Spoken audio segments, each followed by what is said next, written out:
So as you can see, my entire barber setup is completely gone. Sold everything. I gave everything away because we're moving on and we're doing something different. I'm no longer cutting hair at 22 years old. I retired from cutting hair after getting to multiple 20K months and even making $28,000 in 1 month from cutting hair and creating content. So obviously, the biggest question everyone has is, man, what are you going to do now? How are you going to retire from cutting hair? What is the purpose? Why would you stop making $20,000 a month the way that you were doing it? And there's a lot of different answers to that question. But if I'm being real, cutting hair just did not fulfill me anymore. And if I'm being honest, I was only doing it because I thought it did fulfill me. I thought that was my purpose. But the more that I figure more about myself, the more I realize who I am, the more I learn that I have a bigger purpose on here. Do I know exactly what that purpose is? Probably not. But one thing that I know is that God is guiding me places. And the only way for me to jump into these new things is by letting go of the past, man. And I'm just in this season of my life where everything is new. Everything requires faith. Everything feels like a risk. Everything comes with pressure. And I'm not complaining, bro. I remember when I was 14, 15, 16, and I wasn't doing shit with my life. I'm sitting there, I'm playing video games, I'm smoking weed, I'm going out on the weekends, hanging out with straight bums, and I'm like, what is the purpose of this? What is the purpose of life? And at the time, I didn't have anyone to guide me in the right direction. But one thing that I didn't know is that I didn't want to be like those people that were around me. I didn't want to be the average Joe. I had ambition. I had something inside of me that was calling to do more. Obviously, now I look back and I realize that was God working in me that entire time. But now that I'm in this position, I'm 22 years old. I retired from cutting hair after 4.5 years, and I'm looking back and I'm thinking, what actually made the difference? What actually allowed for me to get to this position compared to everybody else, at least at the rate that I did it, to the level that I took it to. I'm not retiring from barbering because my business crashed. It's actually the opposite. My business and my brand was going so good that I was able to get more opportunities from the brand that I built, from the work that I already put in. So this is very different than I'm sure probably most people leave the art or the craft of barbering. Um, I'll say it like this: the main reason why I decided I don't want to be a barber anymore is because I learned how to value my time. A lot of people don't ever learn the value of their time or why their time is so important or how much their time is really worth. But I started to watch certain people. I started to listen to certain successful people. And you start to realize that the people who are the most valued don't have an hourly wage. They don't have a price put on them. Everyone who is worth worth anything, uh, they're not sitting here cutting hair. They're not sitting doing electrician work. They're not doing none of the bullshit that we do. They're not working at McDonald's. People of value themselves so much that they don't let another person tell them what hours they could come in or what hours they could work. It just doesn't make sense. So this version of myself is truly listening to what God has for me. And the answer to what is next is whatever God has for me. Right now, it seems to be coaching barbers on how to grow their content, how to scale their business, but who knows what's next? I'm genuinely just along for the ride. I think that's the best possible way that I could explain it because I don't have a plan, to be exact. I'm just going with whatever I feel God is telling me to do.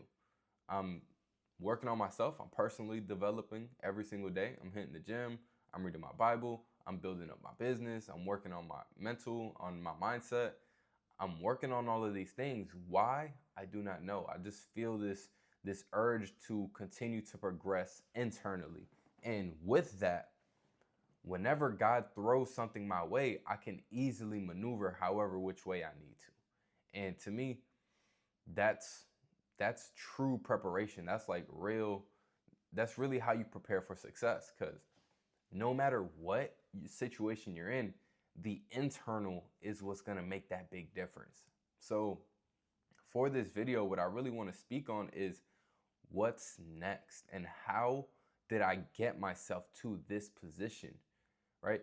The main thing that I feel set me apart compared to every single other person that either I was in a barbershop with or everyone who maybe I compared myself to back then, the main difference that I see with myself compared to those people was the fact that I raised my standard. I did not accept being a barber as being successful. I did not accept making 4 or 5K a month being successful. I did not accept making 10, 15K a month as being successful.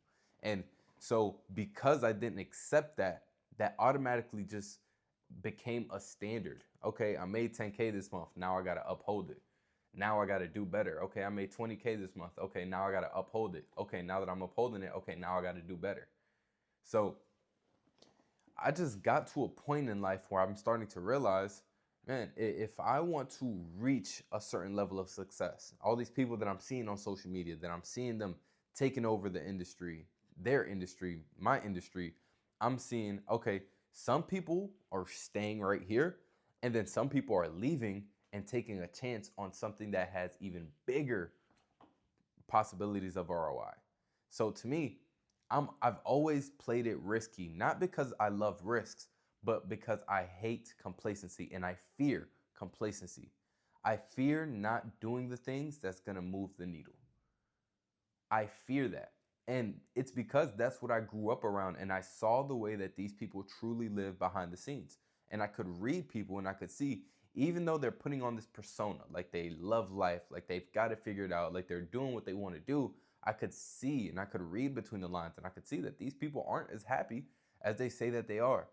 And that's not to knock them, right? Because sometimes the only reason why we don't progress is because we simply don't have the people around us to guide us. And especially growing up the way that I grew up in a hood on the west side of Orlando. What everyone says is like, nah, I got it on my own. I did it by myself. I don't need nobody. I could do this on my own. And that same pride is the reason why so many people don't ever elevate, right? So for me, the reason that I actually got to this position was because I actively went and looked for the people that I knew could help me, people that were in the position that I wanted to be in, people that were actually doing the thing that I wanted to do. So because I was looking for these people, I started to finally realize, okay, I was going the wrong direction. Let me try this way. This person did this, this, and this to come up.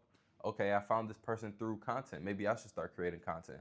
Okay, this person treats his business like a business and he has an LLC. Maybe I should get an LLC, right? Compared to the other person that was maybe in my area, the other barber that I was kind of competing with.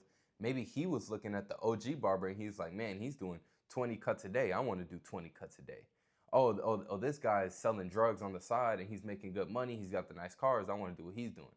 So you have to realize, to everything you do in life, there are multiple paths. And whichever path you choose to go down, you have to deal with the consequences that come with those things. So for me, I realized if I put myself closer to the people that I actually want to be like, to the people that actually want to live like, then chances are I will become more like those people and I will become less like the other people that I don't want to become, people who are complacent, the people who aren't doing what I want to be doing. So even though I personally didn't have as much of that as I may have wanted in person, what I did was I went on social media and I found people who were aligned with the way that I thought, with the way that I wanted to be, at least at the time. And as I grew, I started to find more new people. I started to be connected to other things and other people and different mindsets. And that's the beauty of this life, and that's the beauty of the journey, because there are so many wrong paths that I could have went down. There are so many paths that I went down that were the wrong path.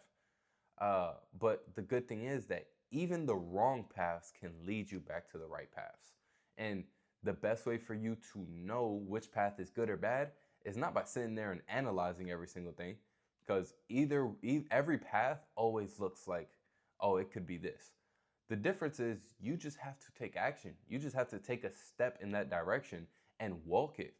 Because once you start walking that path, either you're going to realize, okay, this is leading me to where I want to go, or it's not aligned with the version of myself that I want to be. But until you start walking, you never really accomplish anything. You have to walk in faith, knowing that at some point, God is going to reveal the truth to me. Because that's all that this is about. It's not about what you accomplish in this world or who people believe you are. It's about what is the truth. And the reason why this is important, right?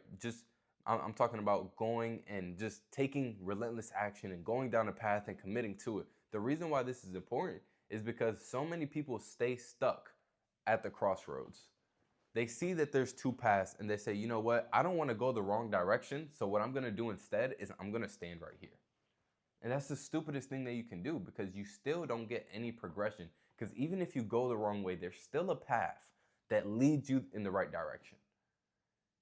So because I was willing to lose, because I was willing to fail, and I was okay with the consequences that came with it, I was able to take these risks. And these risks, sometimes they did hurt me, but nothing hurts you more than staying trapped in fear, staying trapped in anxiousness. So those people that I was comparing myself to back then, when I was in New York and Long Island, they stayed safe. They played it safe. They never took any chances. They never took any risks. They never moved. They never did anything different. But me, I knew wholeheartedly, if I take this risk and I fail, then I'll learn something. If I take this risk and I succeed, then I learn something. It's not about whether you fail or you pass or you succeed. It's about, what did you learn? Who did you become in the process? Because that's the only thing that you're taking with you. You can't take any of your accolades. You can't take none of these things that you may have accomplished. But what you will take is yourself. You will take your experiences. That's the things that's going to make the difference in your life. And because I understood that, I didn't do the things that I saw everyone else doing. If I saw that everyone was going down a certain path, I instantly knew, okay, what are the other options here? Because I don't trust everybody else. If everyone was doing everything right, then everyone would be in the position that I wanted to be in. And that wasn't the case. So as soon as I saw everybody doing one thing, I realized, okay, I can't do that. I shouldn't do that. What are my other options? A lot of us, we think that by playing it safe, we are doing ourselves a favor. And that is the biggest lie that we could ever tell ourselves. There is no playing it safe. The safety net is the trap. The safety net is the trap. If you stay in the safety net, yes, you will be comfortable, but you will never find true fulfillment. You will never become the person that God has called you to become. And that's the judgment that you have to uphold when you get to the heaven gates. You might get to heaven. You might be a good person. You might believe in Christ. You might be saved by grace. But the difference is, God is going to show you a character. And he's going to say, this character was a Navy SEAL. This character was a pastor. This character saved this many people. This character won a Nobel Peace Prize. This character won a gold medal in every sport that he played. And you're going to be like, wait, who is this guy? Why are you showing me this guy? And he's going to say, this is the version of you that you were supposed to be. This is what I had planned out for you. But because you never took that leap of faith, because you never took action on the things that I told you, you never became this person. And you're going to be sitting there overweight with Cheeto dust still on your fingers, and you're going to be embarrassed. Yes, you might have gotten saved, but you didn't help anyone else. You didn't save anyone else. You didn't inspire anyone to be greater. And you're going to realize, man, I wasted so much time on this earth. My first 40 years of my life, I did nothing. My first 60 years of my life, I did nothing. And now I feel like it's too late.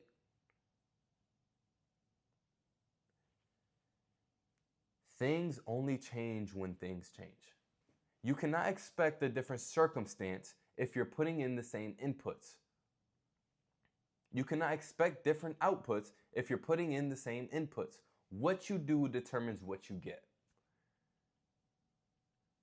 Action is the only thing that moves the needle. The way that you think does not change anything about your life or your circumstance. The way that you are, the person who you are, is what inspires people. That's what gets people to move and to do things differently. So for me, look at this situation that I'm in. I'm 22 years old. I retired from barbering. I sold everything. I don't have to cut hair anymore. I don't have to be behind the chair. Even charging $150 doesn't feel satisfying when you know you're worth so much more. People think $150 for a haircut is so much. Okay, maybe it is, right, for some people. The difference is I am worth even more than that $150 for a haircut. People are paying me thousands of dollars for me to change their life in my barbering mentorship. And they're getting their money's worth times 50, times 100. Because the simple fact, not only am I helping them with growing their barber business, so yes, they're making 10 times more money than they did when they first came to me, but they're also learning structure and discipline, and they're growing closer to Christ. I'm building leaders. What we're doing in my community right now, not only does this help me, not only does this help them, but it helps their friends, it helps their siblings, it helps their parents, it helps the future generation of children that they're going to have. You do not know the amount of people that God has for you to save if you never take action, if you never get out of your comfort zone. God is calling you to do more, but because you stay in your comfort zone, because you're scared to take these leaps of faith, you stay right where you are. There's only one thing in this world that matters, and it's who did you become? You may have started as this over here. You may have been a little kid from the hood. You may have grown up poor. You may have not had any experiences or a good relationship with your family. But who did you become over all these years and all these days that God has blessed you with? I changed my entire life around in the last 5 years. I'm not the same person that I used to be. Even 3 years, 2 years ago, I'm not the same person that I used to be. But it's because I made it a focus and an intention that I cannot be the same. That every time someone sees me, I must be different. I must be better. Not for them, but for me. Because if I know that I'm staying complacent, that I'm staying the same, I can already envision myself on my deathbed. And I can go two ways. I could say, I gave it my all, and I'm extremely happy with the life that I lived. Or I can say, man, I left so much on the table. I could have done so much more and live a life of regret. And realize that everything that I did was a waste. We choose. You can choose your life, but that decision has to be made right now. There is nobody coming to save you. There is nobody that's going to care more about you than you do about yourself. Nobody is going to come and pay your bills. Nobody's going to come and take care of your family. Nobody's going to do that. Nobody's going to take care of your body for you.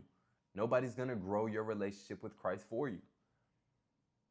The thing that you have to realize is that it's all on you, because that's what I had to realize. Nobody wanted to pay my booth rent. Nobody gave me a discount. Nobody gave me their clients. I had to get it on my own. There is nobody that's going to help you. Action is the only thing in this world that makes a difference. I had to take relentless action. I had to continue to raise my standards. So the way that I got into this position was by being extremely focused, extremely intentional with everything that I've been doing. I knew I couldn't keep waking up 30 minutes before my first client and think that I was gonna build a 6-figure business. No way. I couldn't work in the barbershop 7 days a week and think that I was going to grow past a certain mark. No way. You have to take a risk. You have to take a chance. You got to take action on things that may seem scary. The reason people work really hard 6-7 days a week is not because they love making money. It's because they're scared of what happens if they don't show up, if they don't make the money. Whereas the business owner, the one who has faith and walks in faith and not by sight, that person knows, I'm going to put this in God's hands, And I'm going to work on something else that's going to grow me as a person. Because as long as I continue to grow, there is no limit. I am the product. Nobody can tell me what I can and can't say. Nobody can tell me what I can and can't do anymore. There is no person that could tell me, hey, no, your hours are cut this week. Truly think about how crazy that sounds. What do you mean I can't work this week? What do you mean you're cutting my hours? I got bills. I got a family to feed. I got ambitions. I got goals. I got trips that I want to go on. What do you mean? But we have to realize that we accepted that as our fate when we signed up for that job. When you put in that job application, you said, I am totally fine with you being in control of my life and my schedule. So what I realized was it's not about what I'm doing in the barbershop.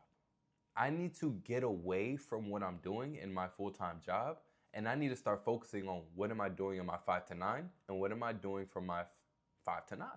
What am I doing before and after work? Because that's 8 hours that I have that I could use to build something else, that I could use to build myself. I'll tell you this, you spend your first 4 hours building yourself, you spend the next 8 hours building the current business that you have, and then you use the next 4 hours after that to build your new business, to build a sense of freedom, to do things, to build something that's going to give you the opportunity to do the things that you love, to control your schedule a lot better. It takes sacrifice. I wake up at 4 a.m. every single morning, and the first thing I do is I give my first 2 hours to God.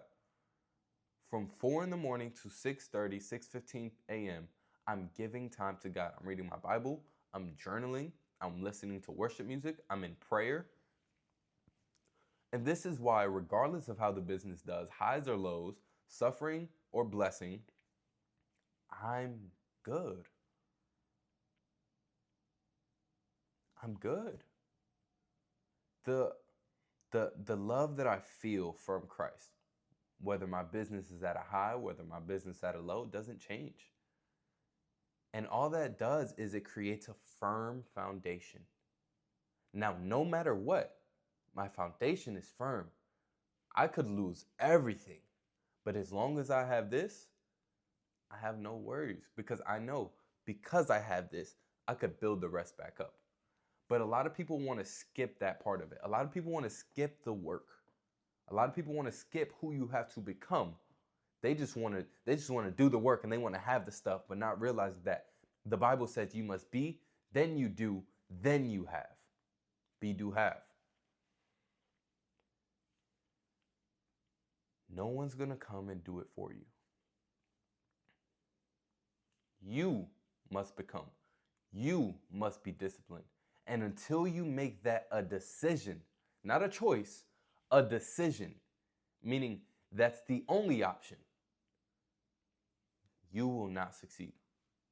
You will continue to fall back into your old behaviors, into your old habits, into your old mindset, into who you used to be. But God is calling you to do more. God is calling you to become more. That way you can do more. That way you can have more. God wants you to have. I don't want anyone to tell you any different. I don't want you to believe that anyone truly believes any different. Everyone knows we have a God of abundance. Everyone knows that God put us here on this earth, that he put gold in the Garden of Eden for a reason. And he told us that he put gold in the Garden of Eden for a reason. And he blessed Job with all these things for a reason. We have a God of abundance. We have a God that wants us to have. He wants us to experience. He wants us to love and to be joyful. But it's up to you. Do the things that it takes in order to be successful. Because no one is going to come and do it for you. I hope this helped you out. Please like, comment, and subscribe. Let me know what you took away from this video. And I love you guys. I'll respond to every single comment.